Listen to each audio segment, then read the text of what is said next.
perseguições. Essa frase aí do Alexander Mann, é assim Alexander Mann porque ele é russo. Também foi um mártir esse Alexander Mann. Ele disse o seguinte: nenhuma criatura viva, exceto o homem, é capaz de assumir um risco, e até mesmo o risco de morte, por causa da verdade. Milhares de mártires que já viveram são um fenômeno único na história do nosso sistema solar. Pode passar. É interessante porque a perseguição ela começou com os judeus. Quem perseguiu primeiro a igreja foram os judeus. E Roma era o protetor. Não é assim que a gente vê no Novo Testamento? Vem os judeus vêm e eles querem massacrar os cristãos, o que a gente vê lá? Paulo apelando para César, apelando para Roma para escapar. E Roma acabava, no seu sistema legal, acabava protegendo a igreja. E depois, lá pelo ano 60, há uma inversão. Quem protegia passa a ser o grande algoz. E Roma passa a ser o grande perseguidor da igreja. É interessante, é claro que aqui nós vamos falar dos mártires, e é interessante que na igreja primitiva os mártires têm assim uns fatos pitorescos, né? Era muito comum comemorar o aniversário dos mártires. Só que depois de mortos. E no dia da morte, não no dia do nascimento.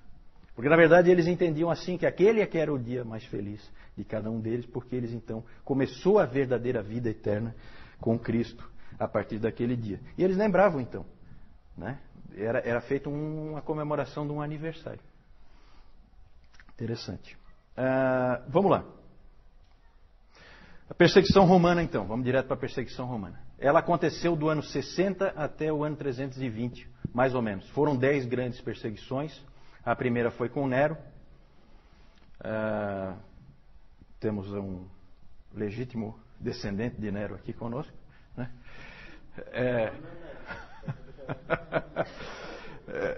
E aí nós temos as 10 perseguições, então. Nero, Domiciano, Trajano, Marco Aurélio.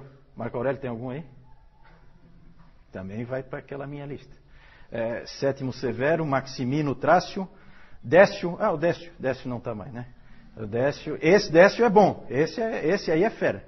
Porque foi com esse imperador Décio que houve a primeira perseguição generalizada no Império.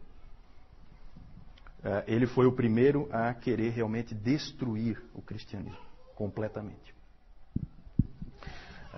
Os outros não, nós já vamos falar sobre isso. Depois Valeriano, Aureliano, e depois a outra perseguição generalizada, porque eu também marquei aí, numa cor diferente, é a perseguição sob Diocleciano, que também foi uma tentativa de varrer o cristianismo totalmente do império.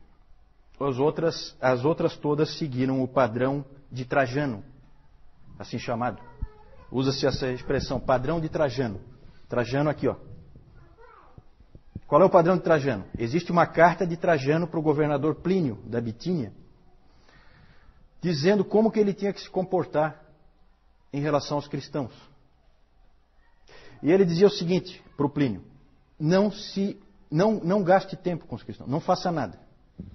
Deixe eles quietos, não faça nada. A não ser que haja o quê? Denúncia. Se alguém vier reclamar para você de que aquele cara é cristão, aí você dá um jeito nele, obriga ele a adorar o imperador para resolver o problema. Então, esse foi, na maior parte do tempo, a perseguição foi assim, certo? Então era assim, se você tinha um vizinho encrenqueiro, né, Emerson? Né? Você tinha um vizinho encrenqueiro, então você estava numa situação difícil. Porque ele ia acabar te denunciando e aí você ia ser colocado contra a parede. Na maior parte do tempo os cristãos viviam tranquilos, não havia problema, não havia dificuldade, a não ser que houvesse denúncia. É claro que você fica com medo o tempo inteiro. Porque a qualquer momento alguém pode te denunciar.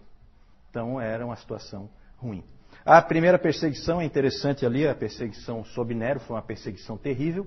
E aí nós temos o historiador romano Tácito, que não tinha nada de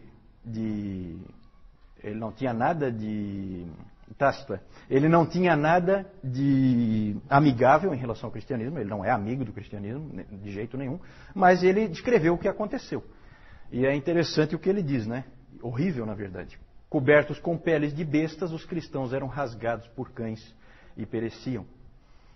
Ou eram pregados a cruzes, ou consumidos por chamas para servirem como iluminação noturna nos jardins de Nero. Então o Nero, ele usava os cristãos como tocha, só isso, para iluminar os jardins dele. Colocava peles em cima, peles de animais, né, em cima deles, para que os cães rasgassem eles em pedaços. Então vocês têm ideia do que esses nossos irmãos sofreram. Nessa perseguição morreram 2 apóstolos importantes em Roma. Quem? Pedro e Paulo, né? Pedro e Paulo. Esse Nero tem um lugarzinho especial para ele no inferno. Esse está tranquilo. Esse com certeza não tem nenhum aí não, né? Então tá. Essas perseguições, gente, muitas pessoas permaneceram firmes e foram para a morte. Tá? Mas não vamos nos iludir. Muitas pessoas também cederam. Muitas pessoas não foram fiéis, não conseguiram ter a coragem de dar a própria vida. Até porque, como eu falei para vocês, cultuar o imperador era um ato simples, que você fazia com a maior tranquilidade, não tinha muita dificuldade. Era uma questão de consciência você fazer ou não. Pode passar. Já falei. Também já falei do Décio.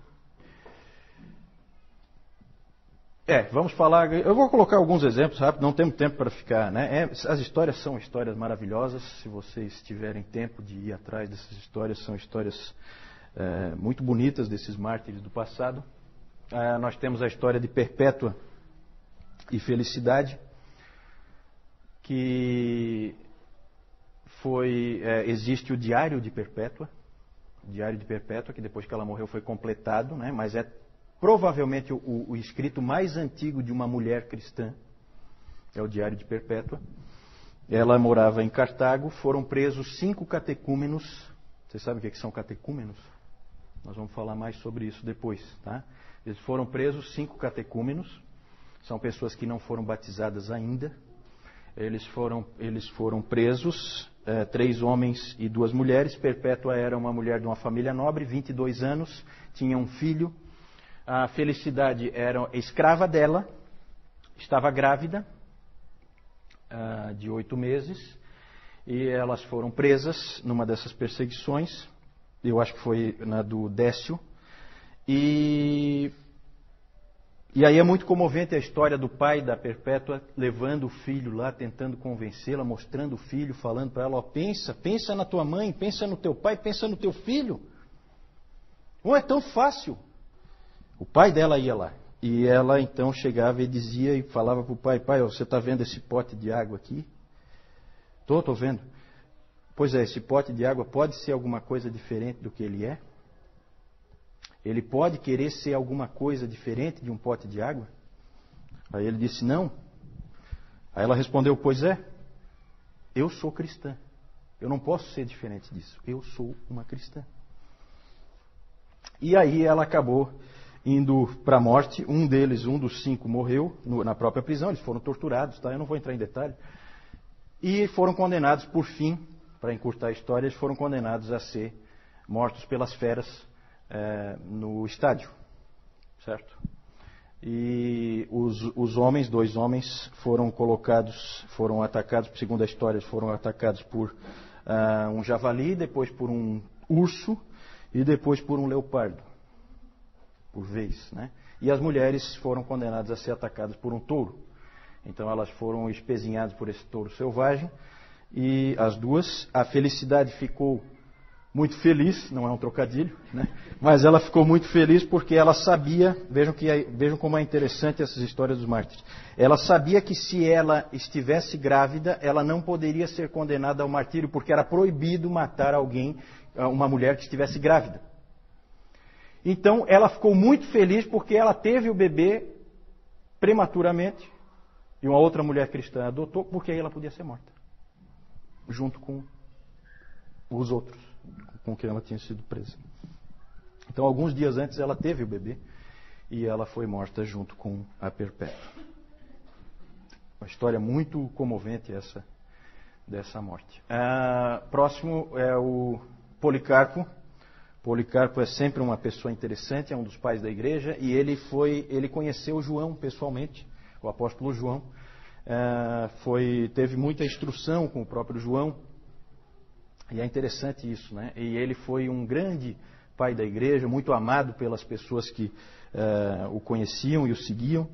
E esse Policarpo, várias vezes o povo dele deu um jeito dele escapar da perseguição, mas ele teve um sonho uma vez em que ele era queimado e tal, e ele viu que Deus queria que ele parasse de fugir e que ele fosse finalmente morto. E a história é uma história fantástica, vale a pena vocês lerem, nós não temos tempo de ver aqui, mas o diálogo dele com o governador lá, romano, é um diálogo fantástico. Né? Tem episódios assim fantásticos, né? Os cristãos eram chamados de ateístas. Então o governador romano disse assim: por que você não fala abaixo os ateístas? Lá no meio do julgamento, com um monte de gente. E ele tinha a intenção de que o Policarpo dissesse abaixo os ateístas contra os cristãos. Aí o Policarpo, esperto como era, pegou e fez ao contrário. Apontou para todas as pessoas que estavam em volta dele, querendo que ele morresse, e disse: abaixo os ateístas. Ele reverteu, né? Reverteu a coisa.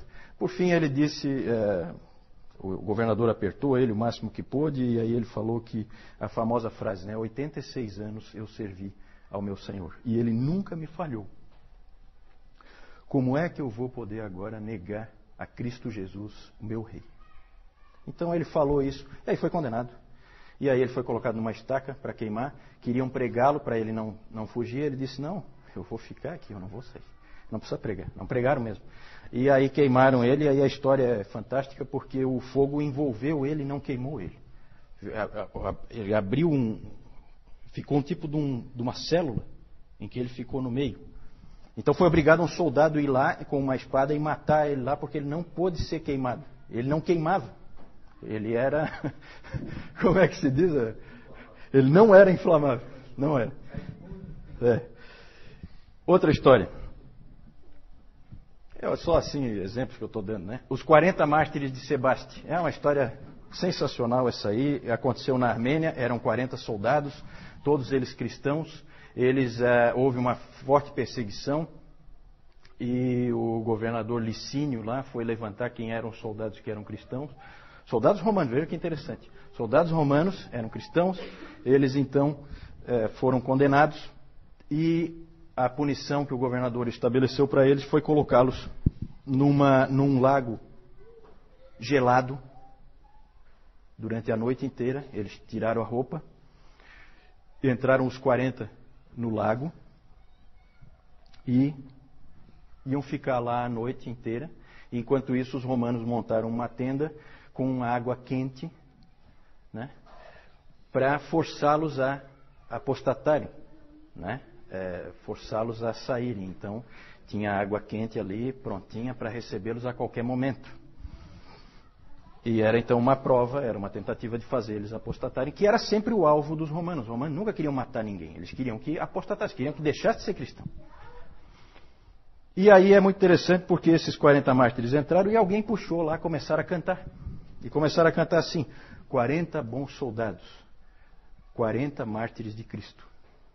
Começaram a cantar, cantavam todos juntos, né? Imagina 40 homens cantando isso dentro de um lago congelado. E a noite ia passando e tal, de repente um deles fraquejou e saiu. E foi lá para a aguinha quentinha, a aguinha morna, né? Aí sabe o que aconteceu? Eles estavam cantando, aí eles assim: 39 mártires, 39 soldados de Cristo. E o guarda deles, vendo isso, ficou tão impressionado, ele já estava, né, sob uma forte impressão. O guarda que estava cuidando deles tirou a roupa e entrou lá, para ocupar o lugar do outro. Aí a música: 40 mártires de Cristo, 40 soldados de Cristo, né? E eles morreram ali. É muito interessante porque tem os nomes deles registrados. O nome dos 40. Hoje a gente tem os nomes deles. Quem tiver o nome ali, escapa daquela minha lista. Tá? Vamos lá. Razões da perseguição. Aí é bem interessante. Acusações de todo tipo contra os cristãos. Acusações de canibalismo. Por que será, hein? Canibalismo, hein? Já pensou nós aqui, BVN, aí alguém vai e chama a polícia? Não, tem canibalismo lá dentro. Por quê? Exatamente rumores de que eles comiam o corpo e o sangue de alguém. Sacaram aí onde é que está o esquema? Era a ceia, né? Acusações de canibalismo, de incesto. Por que incesto será, hein?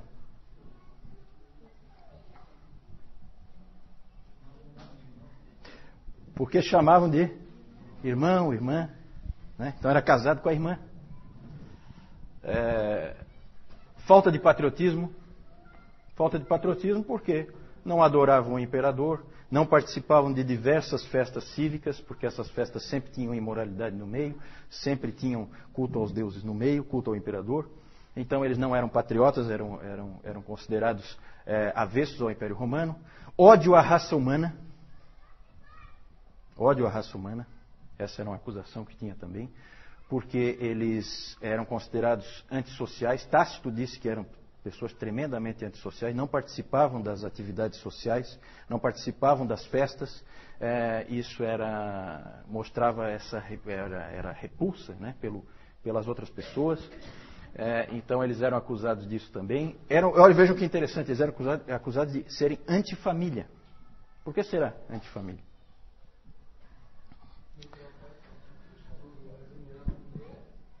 Não é porque... Tipo o que a gente viu ali a história da Perpétua, né? Certo? Ela acabou abandonando o filho, o pai, a mãe, né? Por causa de Cristo. Certo? E quando os romanos tinham aquela coisa que a gente vê em muitas religiões pagãs, de adoração aos antepassados. Então, depois João vai mostrar um altar aos antepassados, para você cultuar os antepassados e tal. Tudo isso eles não tinham. Eles eram cristãos. O cristão não tem nada disso. O cristão não adora ninguém a não ser Deus. E eram acusados como de serem a causa de todas as catástrofes possíveis e imagináveis. Tudo de ruim que acontecia era culpa deles, dos cristãos. Tudo. O Tertuliano até tem uma frase interessante, Tertuliano, que ele diz assim, se o Tibre transborda, o Tibre é o principal rio lá da Itália, né, que passa lá por Roma. Se o Tibre transborda, se o Nilo não chega aos campos, se o céu não se move, provocando a estiagem, ou se a terra se move produzindo um terremoto, se há uma fome, se há uma peste, o clamor é um só: joguem os cristãos aos leões. Era assim que a coisa funcionava. Sempre a culpa era dos cristãos. Conforme o Império Romano foi declinando, isso foi piorando bastante para o lado dos cristãos. Certo? Que aí era a culpa deles. O Império vai mal, culpa da presença dos cristãos. Acusado de pobreza, né? Minúcius Félix disse que na verdade isso aí é motivo de orgulho, não é de... Mas naquele tempo era motivo de acusação. E a mais estranha de todas, acusado de ateísmo, como nós vimos na história do Policarpo. Por que será em ateísmo? Eles adoram um Deus que é invisível. Deus invisível não conta. Na cabeça do romano, Deus invisível não conta. Né? Então, adoravam um Deus invisível. Né? E adoravam um homem. Então, ateísmo. Então, acusações bem estranhas. Mas o principal, o que mais pegava mesmo, é o próximo aí, que é a recusa em adorar o imperador. Ali pegava. As outras acusações até dá para encarar. Mas é evidente que Roma tinha uma preocupação com esse tipo de atitude, de não adorar o imperador, porque a adoração ao imperador era vista como uma coisa patriótica, cívica. Se você começa a ir contra isso, você, na verdade, está colocando o império em risco aos poucos. É um que não quer, outro que não quer, daqui a pouco ninguém quer. Então, havia um medo do império. Então, isso aí foi uma das principais causas de morte para os cristãos nessa época. Pode passar. Mais tarde, eles passaram a ser perseguidos só por terem o nome de cristãos. Aí já é coisa do preconceito mesmo. Todo mundo passou a odiar os cristãos provocam todas as catástrofes que acontecem. E aí no segundo, no terceiro, no quarto século e no quinto século também, era muito comum, sempre em todos os cultos, eles liam esse texto de 1 Pedro 4,16. Mas se sofrer como cristão, não se envergonhe disso, antes glorifique a Deus com esse nome. Porque você está sofrendo só por causa do nome, mais nada. Só porque você é cristão. E isso foi o que acabou acontecendo mais tarde. Pode passar? propósito que os romanos tinham com a perseguição, principalmente a apostasia, e acabava martirizando os obstinados, os que não cediam. Certo? Vamos adiante.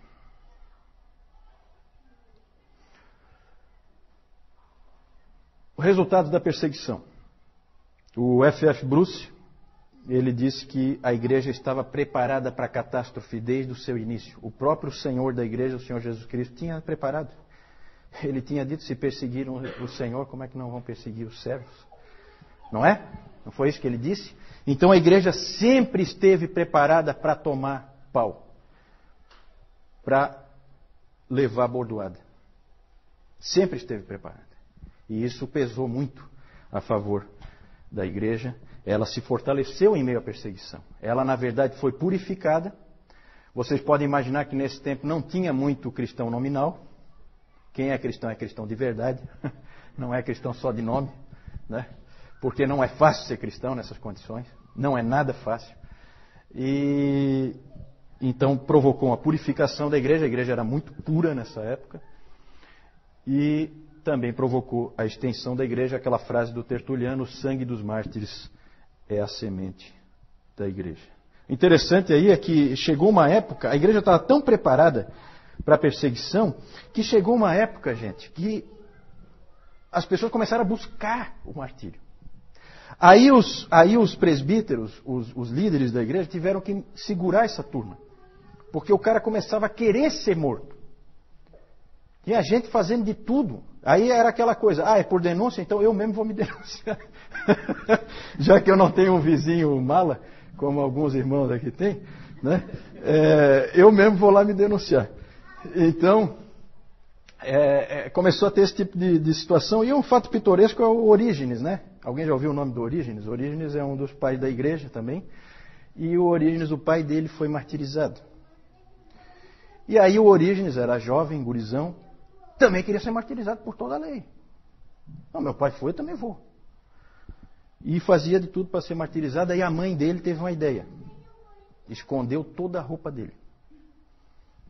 Aí ele ficou com vergonha de sair na rua pelado. Então aí ele acabou escapando do martírio, né? A mãe dele foi esperta, achou uma solução prática, escondendo toda a roupa dele. E foi muito bom, porque o Orígenes depois foi um homem extremamente útil para a igreja, né? Foi um homem que fez muita diferença para a igreja. Depois nós vamos falar dele, um cristão de Alexandria. É importante, para terminar essa parte das perseguições, é importante a gente lembrar de algumas coisas, que nem sempre a perseguição fortalece a igreja. Às vezes a gente tem essa ideia, né? Às vezes tinha gente que às vezes falava, aí a gente ouvia aqui no Brasil, alguns líderes aí dizendo, era bom que viesse uma perseguição para purificar a igreja e tal, né? Cuidado, gente. Tá? São muito bonitas essas histórias, mas eu tenho certeza que nenhum de nós queria estar ali.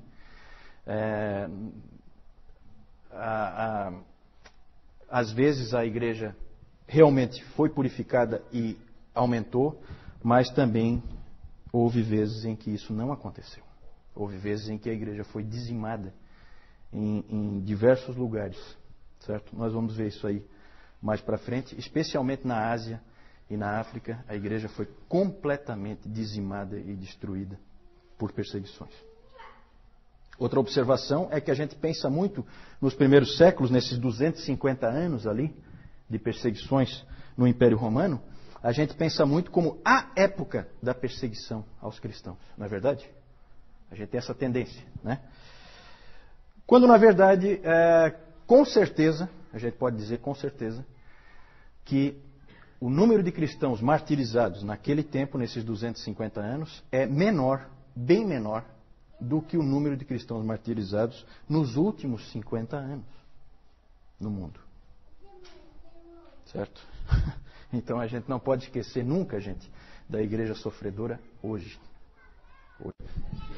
Aqui, como nós vemos aqui, esse aqui é o Coliseu, tá? Aqui são os cristãos que eles vão ser sacrificados pelas feras. Aqui a gente pode ver um leão saindo aqui. O que acontecia? Eles deixavam vários dias os animais sem comida, para que quando eles entrassem não tivessem escapatória. Eles já iam atrás de comida. E a comida aqui seriam os cristãos. E se nós olharmos aqui, esse aqui são, o que o Juliano falou ainda há pouco, cristãos pendurados aqui, servindo como iluminação para o estádio aqui. Então, além dessa carnificina aqui, ainda tinha outra coisa aqui bem parecida. E o causador disso tudo aqui foi aquele que o o Nero, que não tem ninguém aqui com esse nome, né? Pode. Então aqui nós vamos ver, de lá para cá, o Nero, meio esquisitinho ele, né? Domiciano e Trajano. São pessoas muito que a gente devia evitar os nomes. Próximo. Lá também nós temos Marco Aurélio, nós temos Sétimo Severo e Maximino o Trácio. Não é o Trácio, não é o Tácio. Nós temos lá aquele também que foi bem mencionado, Décio, lá de 250. Daí aqui nós temos a efígie também de Valeriano, sempre nessa sequência aqui, né? Nós temos Aureliano aqui. Nós temos Diocleciano e aqui embaixo nós temos o Galério. Próximo. Aqui nós temos aquela história bonita que o Juliano falou, da perpétua felicidade, que por terem se mantido firmes como cristãs, elas foram colocadas lá no ringue, lá no ringue, pode ser ringue ali também. E foram, como o Juliano falou, espetadas pelos touros, tá? E apesar disso... Depois os soldados finalizavam. A pessoa morrer, porque o animal não matava definitivamente. Então o soldado ia lá e finalizava. Eu ia chegar lá.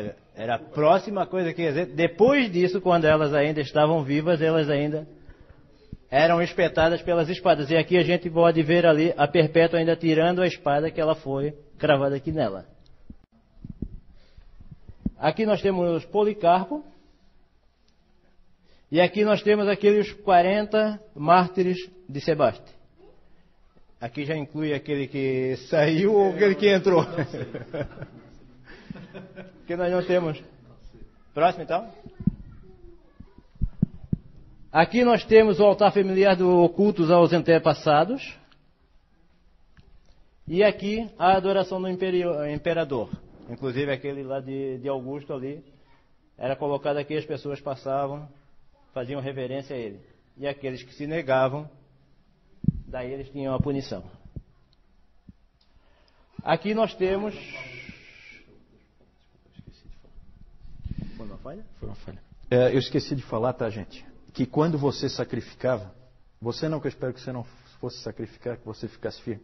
Mas quando um cristão apostatava e ele sacrificava efetivamente ao ídolo, ou ao imperador, no caso, ele recebia o chamado libelo, que era um documento provando que ele fez o culto ao imperador, adorou ao imperador, né? Isso dava para ele uma série de garantias, fazia com que ele parasse de ser perseguido, ele podia ter vida normal, diferente de outros cristãos que não possuíam esse documento. Então esse é o libelo que tinha essa intenção.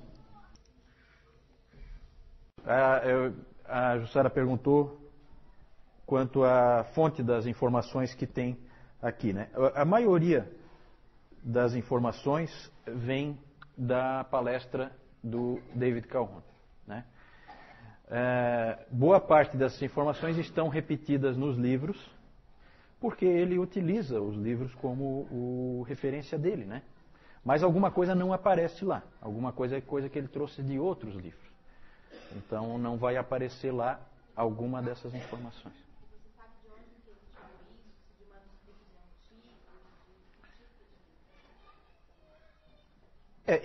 Na verdade, a Jussara então perguntou de onde é que ele deve ter tirado isso. O David Calhoun, ele é um historiador da igreja, ele tem vários livros publicados e ele leu extensivamente livros de história, ele lê extensivamente livros de história. Então essas informações ele tira desses livros. né? A história, na verdade, vai se construindo. A principal fonte dessa história antiga que nós estamos vendo, a principal fonte de referência, sempre foi e continua sendo o livro, nós vamos falar mais para frente, a História Eclesiástica de Eusébio de Cesareia. A maior parte dessas informações da história antiga nós temos por causa dele, porque ele escreveu um livro de história. Ele, inclusive, é considerado o pai da história da igreja. Esse livro, História Eclesiástica, é uma fonte primária de referência. E aí, claro, tem todas as pesquisas e tal. Especialmente agora, nos Estados Unidos, está saindo um trabalho fantástico de um professor lá, Moffat é o nome dele. Ele está escrevendo em vários volumes a história da igreja na Ásia. Então é um trabalho de pesquisa muito grande que ele está fazendo. Ele está tentando resgatar essa história que meio que se perdeu. Alguma coisa o Calhoun já traz. Oi. A pergunta é sobre Nero, onde é que ele está posicionado e como que está estruturada a sequência que nós fazemos aqui do curso. A sequência, vocês vão perceber que ela não é exatamente cronológica, ela é em tópicos. Nós aqui, nesse item das perseguições, nós cobrimos 250 anos, agora nós vamos falar dos apologistas, nós voltamos lá para o segundo século, 205, o ano 320 já é no quarto século, certo? Então são coisas que se sobrepõem, mas para fins de organização, a gente trata cada coisa separadamente e a gente tenta aprender alguma coisa com aquele tipo de acontecimento, com aquele tipo de situação, em vez de fazer cronológico, que é muito mais complicado, leva muito mais tempo e fica muito mais confuso. Quanto ao Nero, o que se crê é que o Nero incendiou Roma, mas isso aí é uma coisa que não é possível provar. Não é possível provar.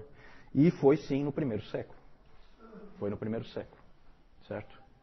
Nero foi imperador no primeiro... interessante. Fui perguntado sobre a destruição do Templo de Jerusalém. Uma coisa interessante quanto ao crescimento da igreja é esse aspecto aí. A migração da influência dos apóstolos, dos judeus para os gentios, veio na época certa. Porque se tivesse ficado no meio dos judeus, poderia ter se perdido. É claro que Deus tinha controle disso, Ele é soberano e Ele tinha tudo já planejado na sua providência. Jerusalém foi tomada e destruída no ano 70. No ano 70. Ela foi completamente destruída, nós temos lá as ruínas lá hoje do Muro das Lamentações, pelo general, agora eu vou trazer ele para mim aqui, né? Apesar de ser nome bíblico, escapou só pela metade, porque o general Tito que depois também se tornou imperador, ele foi quem invadiu Jerusalém e arrasou completamente. E depois, no ano 135, finalizaram o serviço e acabaram de vez com o país chamado Israel. Foi destruído completamente, deixou de existir e só passou a existir novamente agora em 1948, né? Isso. Mártires é uma palavra, a palavra mártir significa, quem é que sabe? Testemunha. Mártir é uma testemunha. Só que é um nome que ganhou uma conotação especial, técnica, para identificar pessoas que morrem por causa da verdade, por causa de uma crença que eles têm. Esses são os mártires.